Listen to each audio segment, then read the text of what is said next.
La sagesse et la force ne sont pas les seules manifestations de la Mère suprême. Il est dans sa nature un mystère plus subtil, sans lequel la sagesse et la force seraient incomplètes et la perfection ne serait pas parfaite. Au-dessus d'elle se trouve le miracle de l'éternelle beauté, le secret insaisissable des harmonies divines, la magie imposante d'un charme universel et irrésistible, d'une attraction qui attire et relie les choses, les forces et les êtres, et les oblige à se rencontrer et à s'unir, afin qu'un Ananda caché puisse jouer derrière le voile et faire d'eux ses rythmes et ses formes. Tel est le pouvoir de Mahalakshmi, et nul aspect de la divine Shakti n'est plus attirant pour le cœur des êtres incarnés. Maheshwari peut paraître trop calme, trop grande et trop lointaine pour être approchée ou contenue par la petitesse de la nature terrestre. Mahakali, trop rapide et formidable pour être supportée par sa faiblesse. Mais tous se tournent avec joie et ardeur vers Mahalakshmi. Elle jette le sortilège de la douceur enivrante du divin. Être proche d'elle est un bonheur profond, et la sentir en son cœur fait de l'existence un ravissement et une merveille. La grâce, le charme et la tendresse émanent d'elle comme la lumière du soleil, et partout où elle pose son regard merveilleux, ou laisse échapper la beauté de son sourire, l'âme est saisie, captivée et plongée dans les profondeurs d'une félicité insondable. Magnétique est l'attouchement de ses mains. Leur influence occulte et délicate purifie le mental, la vie et le corps. Et là où elle pose ses pieds, coulent les flots miraculeux d'un Ananda qui ravit. Et pourtant, il n'est pas facile de satisfaire aux exigences de ce pouvoir enchanteur, ni de conserver sa présence. L'harmonie est la beauté du mental et de l'âme, l'harmonie est la beauté des pensées et des sentiments, l'harmonie est la beauté en chaque acte et chaque mouvement extérieur. L'harmonie est la beauté de la vie et de l'entourage. Voilà ce qu'exige Mahalakshmi. Là où existe une affinité avec les rythmes de la béatitude secrète du monde et une réponse à l'appel de la toute-beauté, la concorde, l'unité et la coulée joyeuse de nombreuses vies tournées vers le divin, là, dans cette atmosphère, elle consent à demeurer. Mais tout ce qui est laid, mesquin et vulgaire, tout ce qui est pauvre, sordide et misérable, tout ce qui est brutal et grossier repousse sa venue. Elle ne vient pas là où l'amour et la beauté ne sont pas nés, ou ne naissent qu'à regret. Là où ils sont mélangés à des bassesses qui les défigurent, elle se détourne bientôt et se retire, ou ne se soucie point de donner ses richesses. Si dans le cœur des hommes elle se trouve entourée d'égoïsme, de haine, de jalousie, de malveillance, d'envie et de conflit, si la traîtrise, l'avidité et l'ingratitude sont mêlées au contenu du calice sacré, si la grossièreté de la passion et le désir non raffiné dégradent la dévotion, en de tels cœurs la déesse gracieuse et belle ne s'attarde pas.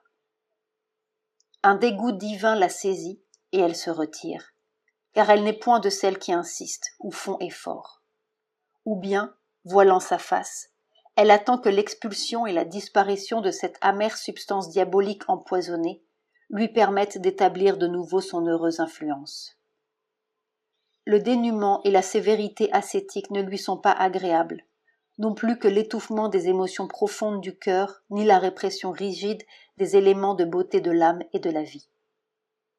Car c'est par l'amour et la beauté qu'elle met sur les hommes le joug du divin.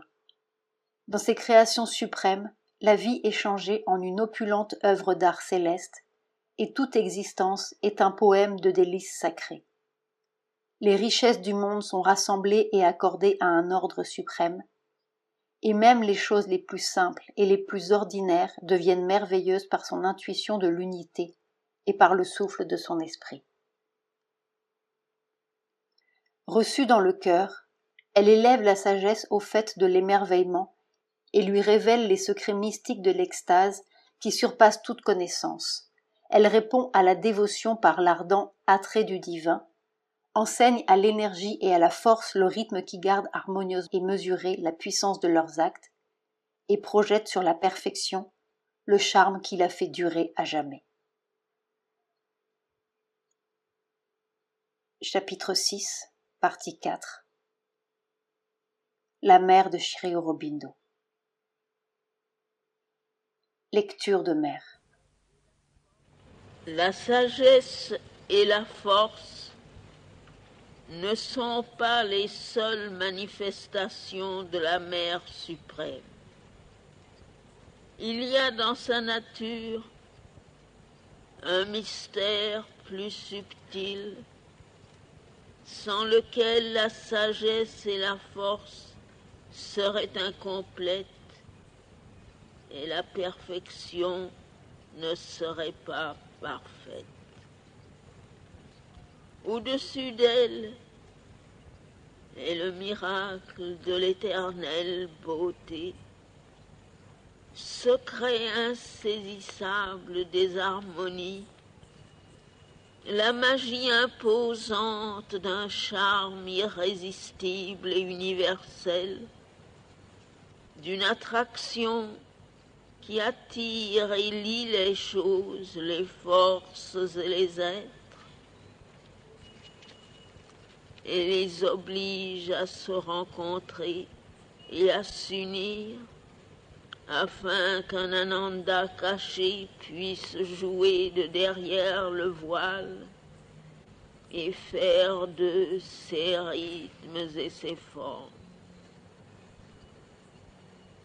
Tel est le pouvoir de la Mahalakshmi, et aucun aspect de la divine Shakti n'est plus attrayant pour le cœur des êtres incarnés.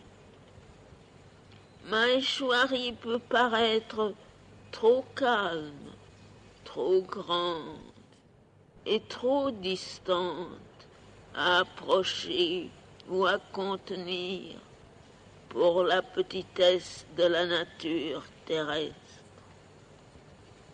Mahakali trop rapide et redoutable à supporter pour sa faiblesse. Mais tous se tournent avec joie et ardeur vers Mahalakshmi. Elle jette le sortilège de la douceur enivrante du divin. Être proche d'elle est un bonheur profond, et la sentir dans son cœur fait de l'existence une extase et une merveille. La grâce, le charme et la tendresse émanent d'elle comme la lumière du soleil, et partout où elle fixe son regard merveilleux, où laisse tomber la beauté de son sourire, l'âme est saisie, captivée et plongée dans les profondeurs d'une félicité insondable. Magnétique est l'attouchement de ses mains, leur influence occulte et délicate purifie l'esprit, la vie et le corps, et là où elle presse ses pieds, coulent les flots miraculeux d'un Ananda qui ravit. Et pourtant, il n'est pas facile de faire face aux exigences de ce pouvoir enchanteur, ou de conserver sa présence. L'harmonie et la beauté des pensées et des sentiments, l'harmonie et la beauté dans chaque mouvement extérieur, l'harmonie et la beauté de la vie et de l'entourage. Voilà ce qu'exige Mahalakshmi. Là où il y a une affinité avec les rythmes de la félicité secrète du monde, une réponse à l'appel de la toute beauté, l'harmonie, l'unité et le flot joyeux de beaucoup de vies tournées vers le divin.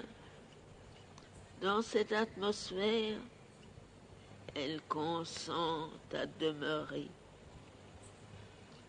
Mais tout ce qui est laid, mesquin et vulgaire, tout ce qui est pauvre, sordide et misérable, tout ce qui est brutal et grossier, empêche sa venue.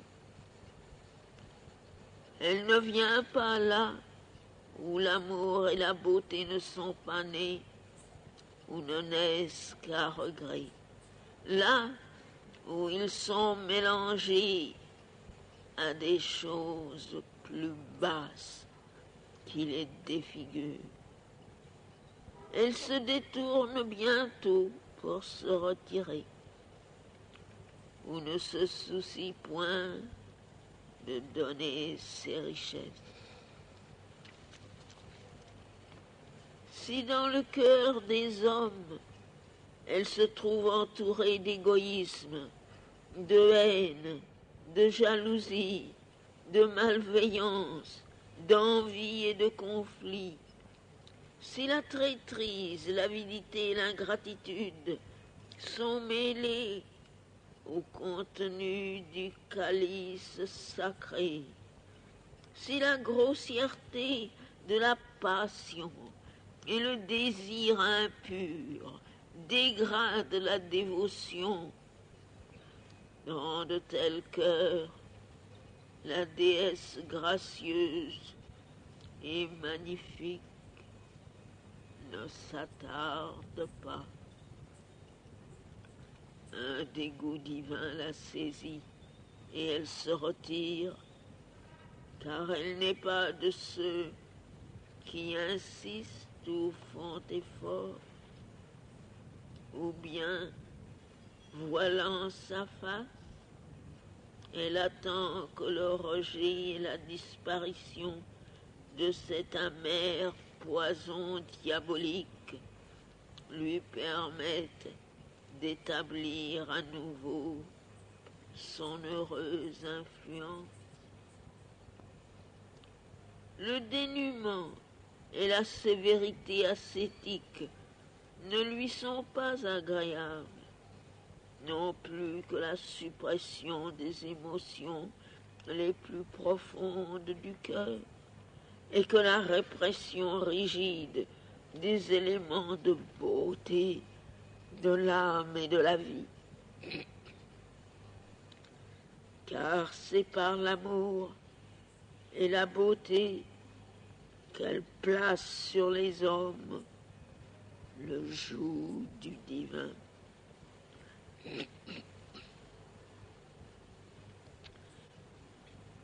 Dans ces créations suprêmes, la vie est changée en une riche œuvre d'art céleste et toute existence en un poème de délices sacrées.